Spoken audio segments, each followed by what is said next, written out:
interested in learning more about the Church of Jesus Christ? Yeah. Ladies, I think it is time. Time for enlightenment.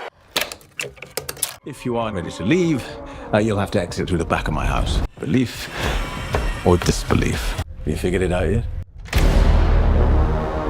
Hey everybody, welcome back to another episode of Burns Reviews. My name is John, and today we're talking about the new A24 film, psychological horror starring Hugh Grant, Heretic. But before we begin, if you could, give the video a thumbs up and subscribe. Really does help the channel. Only takes a moment, and we very greatly appreciate it. Without any further ado, grab your blueberry pie as we delve into this psychological nightmare labyrinth of a film, Heretic. Alright, so, I'll admit, when I went to this film, expectations were kind of in the middle. I wanted it to be good, because that's always how I kind of go into these kind of things. With that said, I have seen so many run-of-the-mill, Blumhouse, pieces of crap horror movies in the past year, 5 years, give or take, and it's really a lot of diamonds in the rough. I mean, as you guys probably know, if you've watched this channel, that I really love Terrifier. The Terrifier franchise has been a lot of fun. We just put out a new one talking about Victoria Hayes. I like going into the lore, and like there's a lot to chew on. So when I went into this, I'm like, well, I like A24, but you never know. Sometimes you get like Talk to Me or some classics, but then other times you get Lamb. And it's about a lamb. And it's not very good. So they're not all bangers. It's a real middle of the road. But with that said, I feel like when they do deliver, they definitely deliver, and this is no exception. This is one that actually hits it over the fence. Going into some pros, I think the biggest standout in this movie's got to be Hugh Grant. Hugh Grant is definitely in his villain era. I first noticed this when he did The Gentleman, where he's incredibly charming, but a little bit evil and maniacal, and he's got this charming way about him that even though he is doing terrible things, you can't help but be enamored by his charisma and charm. This is no exception. This is way more psychological than The Gentleman, obviously. Two missionaries, played by Sophie Thatcher and Chloe East, who both do a great job. One is very meek and kind of naive. The other has been through some trauma and is a little bit more on edge, a little bit more a fighter, a little bit more, you know, she's constantly challenging Hugh Grant's character, Mr. Reed. And both characters make for a great dynamic, going down this rabbit hole, going down this labyrinth, if you will. So all three of the actors surprised me. There's also Eric from that 70s show. What's his name? Topher Grace. He shows up for like 2 scenes in this movie. He's like the missionaries' boss, I guess, who's like, hey, they never came home last night.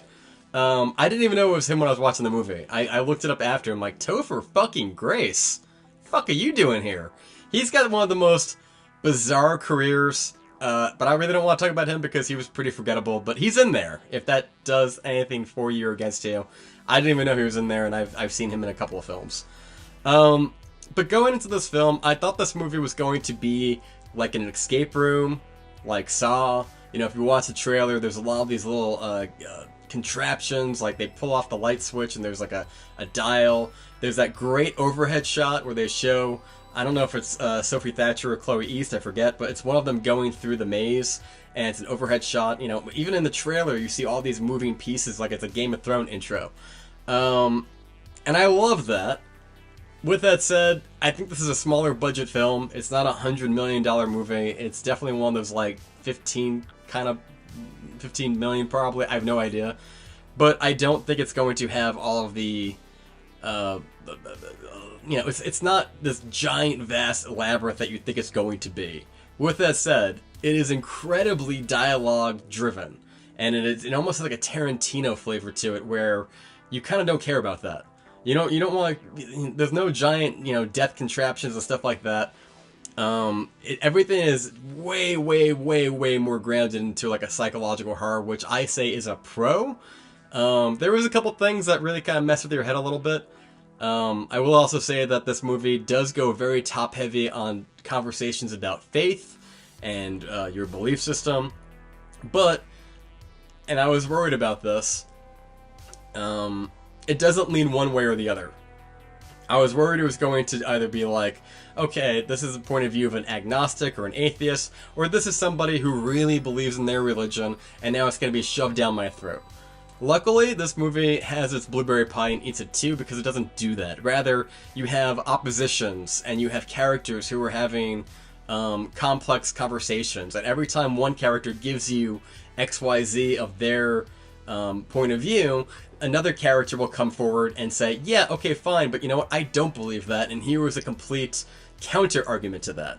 So I think the movie does a very good job of balancing argument versus counter-argument in a way where no matter what your faith or belief system might be, there's a little bit of everything for everyone. And I also don't feel like it ever becomes too disrespectful to any subgroup or genre of people who are watching this movie going, you know what, I don't appreciate how it took shots at me. Don't get me wrong, the internet is full of stupid people and people who are always easily offended, so I guarantee you there's going to be a few people that are like, well actually, people that didn't even watch the movie, well actually I don't like this movie because I hate that shit. Come closer. You're smart. Not those other people who are watching, but you. You're a smart individual. Like me. And you know that you can handle a little bit of column A and column B without being as easily offended, and you might enjoy a little bit of a challenging conversation between hero and anti-hero and villain, which is, I feel like this movie has a little bit of everything. I can't put any of these characters into a box.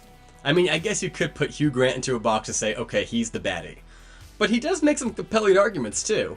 But with that said, Sophie Thatcher's character and Chloe East's character also have some pretty compelling dissertations that really pulled me in. So it's part mousetrap, it's part cat and mouse, it's part psychological, it's part pop culture. Like there's a great bit where he's talking about how, and I don't want to give it away, but he's making all these pop cultural references of like how religion can recycle different elements and, you know, things that you didn't really, I mean, you kind of know certain things, but we're pointing out the things in pop culture that really kind of pull you in. They name drop Monopoly, Radiohead, you know, just different things that you recognize in such a way so that when you watch the film, you're like, you know what, this really pulled me in. This was not boring. Somehow this teacher, despite the fact that he's kind of who he is, he made it interesting. And the counter arguments that they kind of go against it also were pretty good. So I really don't have too much to say. I know a lot of people said they didn't like the third act. Not a lot of people, but I think it's pretty mixed. That third act kind of does take a turn.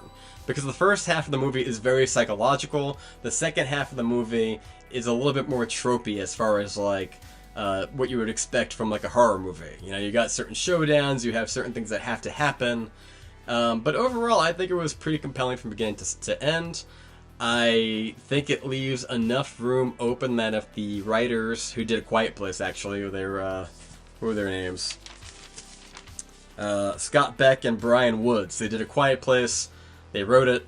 I think the writing here is very smart and clever. I'd love to see more. If they made a sequel or a spin-off or a prequel or a franchise, I wouldn't be against it because you can never really give me too much in the horror genre that's smart. And this movie is smart. I like the writing. So I'm going to give this movie a 9 out of 10. Go check it out. It comes out this Friday, November 8th. I liked it so much that I asked him, can I keep this poster? Because they had like a stand-up, like a cardboard, kind of like one of these. And they were like, yeah, sure. They wanted to take a picture of me for like their PR thing. And after that I was like, all right, well, can I, you know, tit for tat, can I have that poster if you're going to throw it away? And they're like, sure. So I don't know where I'm going to put it because it's a picture of Hugh Grant, and you know, I put it in the corner the other day just because I got home and I dropped it, and I walked out in the dark and I saw Hugh Grant's giant eyes staring at me, and it kind of creeped me out. So I'm like, I need to find a spot for this guy. He might go in the closet. He might go in the shed. I don't know. We have to find a spot for him. I'm starting to have second doubts about whether or not I should have like picked up this poster or not, but I like the movie that much. So if you're looking for a smart, well-crafted escape room game of a movie that challenges your way of thinking a little bit, not even challenges, but just kind of pokes the brain a little bit and gives you a little bit to to mull over. You know, if you're a smart person and you kind of like learning and engaging and you like that kind of thing, I think this might be for you. And if not, well, it's probably not going to be. With that said, I enjoyed the shit out of it. I'm giving this a 9 out of 10. I think it's my favorite horror movie of the year. Like, I love Terrifier 3. Don't get me wrong. I like Terrifier 2 more. But I really enjoyed this film, so I'm going to give it high praise. I'm going to give it a 9 out of 10. With that said, thanks for watching. I will see you next time. Drop on by the Clown Cafe. Drop on by the Clown Cafe. The grub is downright gruesome, but your appetites obey. 'Cause food's a little funny. Food's a little funny. Food